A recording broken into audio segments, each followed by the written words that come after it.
Donc le sujet de ce petit tutoriel, c'est de traiter non pas des fichiers RAW, mais des fichiers JPEG, de voir qu'il y a une vie hors de Lightroom, ça va en rassurer certains, et de montrer comment, avec un outil libre de droit qui est quand même assez performant, qui s'appelle PhotoFiltre 7, je vous montrerai des liens pour le télécharger plus tard, comment avec ce PhotoFiltre 7 on peut arriver quand même à développer ces photos et à les partager en respectant les normes, imaginez-vous. Donc la première des choses à faire évidemment, c'est de mettre la carte SD dans son ordinateur, et je vais vous montrer que c'est ce que nous avons fait, puisque voilà, puisque quand j'ouvre mon ordinateur, moi je suis sous Windows, hein, vous avez ici dans le disque amovible F des SIM. Voilà, si je clique là, ben voilà toutes les photos. Alors je me sers d'un travail fait par Isabelle ce matin sur Chiasma. Alors comme Isabelle n'a pas encore Lightroom, eh bien, elle a suivi nos conseils, à savoir qu'elle a fait le choix de paramétrer son appareil photo de façon à ce qu'elle enregistre pour chaque photo deux fichiers. Alors vous voyez ici un fichier JPEG et un fichier NEF. Alors le NEF, eh ben, c'est du fichier RAW propriétaire Nikon. Alors si je regarde et clique droit le NEF, je m'aperçois que c'est un fichier qui fait 2 Go et quelques. Si je fais clic droit sur le JPEG là fait aussi à peu près 2 gigaoctets. Donc ce qu'il faut comprendre, c'est que la taille d'un fichier n'est pas toujours la même, ça dépend un petit peu du sujet, de la densité des détails qui sont pris en photo. Donc la première des choses à faire, puisque nous n'allons traiter que les fichiers JPEG, c'est de prendre d'abord tout ce qui est sur la carte SD. Alors nous on va se limiter aux 5 premières photos, hein. Alors on va prendre les JPEG et les NEF, les deux, hein, pas oublier. On prend les deux et on les copie. On fait un clic droit, on fait copier. Voilà. Alors ensuite, ben, vous les rangez dans votre PC où ça vous intéresse, hein. Donc dans le cas présent, ce que j'ai fait, c'est que j'ai créé un dossier Isabelle. Et donc dans lequel ce que j'ai fait, c'est que j'ai créé deux sous-dossiers, les originaux et puis le fichier des photos qui résulteront de la post-prod. Alors pourquoi est-ce que je mets des originaux tout de suite à l'abri? Ben, parce que à la différence de Lightroom, quand vous travaillez sur vos JPEG, eh ben, vous pouvez dès le premier clic les enregistrer avec un taux de qualité de 80% et de ce fait irrémédiablement perdre le détail de vos photos. Donc Lightroom, ce que va faire Lightroom le jour où vous y goûterez, c'est que Lightroom travaille sur un fichier qui n'est jamais modifié. Jamais l'original sur lequel vous faites vos réglages Lightroom ne sera modifié. Hein, c'est une vue de cette photo qui est présentée avec les modifs que vous avez souhaités, mais l'original est toujours dans sa taille d'original. D'ailleurs, dans Lightroom, si vous cliquez sur remise à zéro, retour de l'historique à zéro, vous retrouvez immédiatement votre photo d'origine. Et donc, comprenez qu'avec le JPEG, ce n'est pas le cas. Pour se préserver de ce genre d'accident, ce que je vous préconise, c'est de coller les photos que vous avez issues de votre carte SD, voilà, les coller dans votre sous-dossier originaux. Voilà. Donc on fait ce travail-là ici. Et bien entendu, nous, on va se limiter au fichier JPEG puisque nous n'avons pas Lightroom. Dans cet exemple-là, on va imaginer qu'on n'a pas Lightroom. Donc on va se limiter à modifier des JPEG. Alors pour n'afficher que des JPEG, vous allez dans la petite fenêtre ici, vous faites étoile.jpg et hop, c'est magique.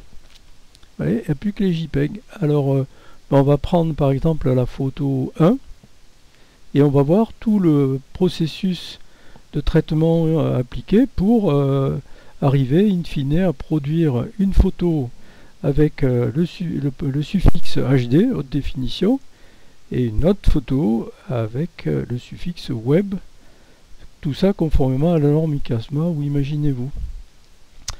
Alors, donc, bien pour commencer le travail, la première chose à faire, c'est de prendre ces originaux et puis de les copier dans un autre dossier qui va servir au post-traitement.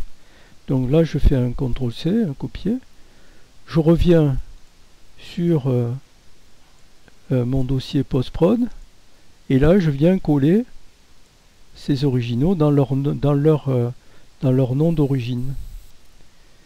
Alors, ce qu'il faut faire dans ces cas-là, je vais faire un affichage, non pas avec la photo, mais simplement liste, comme ça, vous voyez. Avec liste, vous êtes très bien outillé pour faire votre travail. Je prends le premier, et là, je veux le renommer.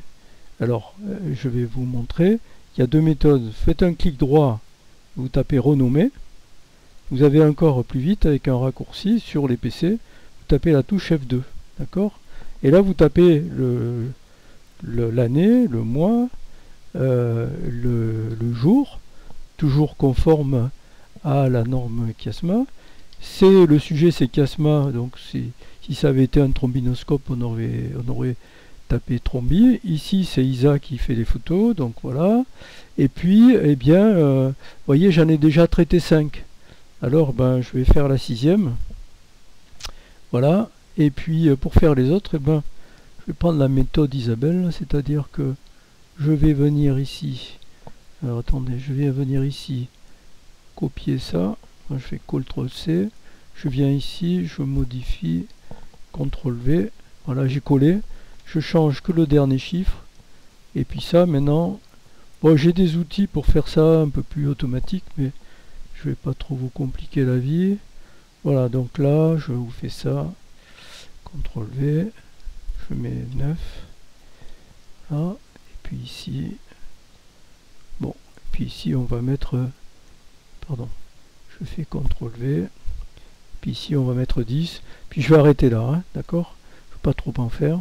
Voilà, donc, vous voyez, nous avons copié des photos de la carte SD. Nous les avons mis dans deux dossiers différents. Les originaux, où là, on ne les touchera plus. Ensuite, jusqu'à ce qu'un jour on travaille sur Lightroom. Ensuite, ici, on a copié ces photos à nouveau, mais seulement les JPEG dans un fichier destinataire post-production. Et puis là, eh bien, on les a renommés.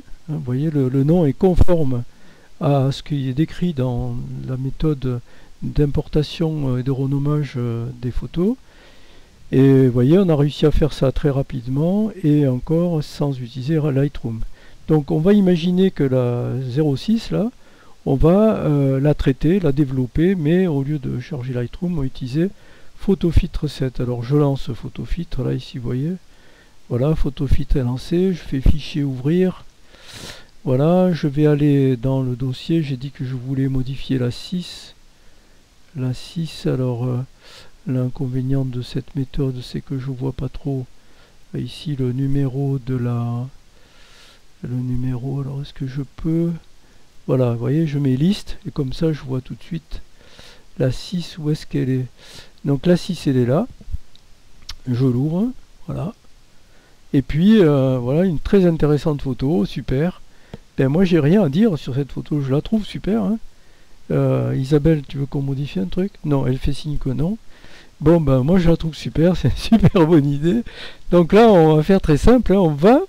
je vais faire comme si je l'avais... si je vais y mettre un peu de lumière, allez.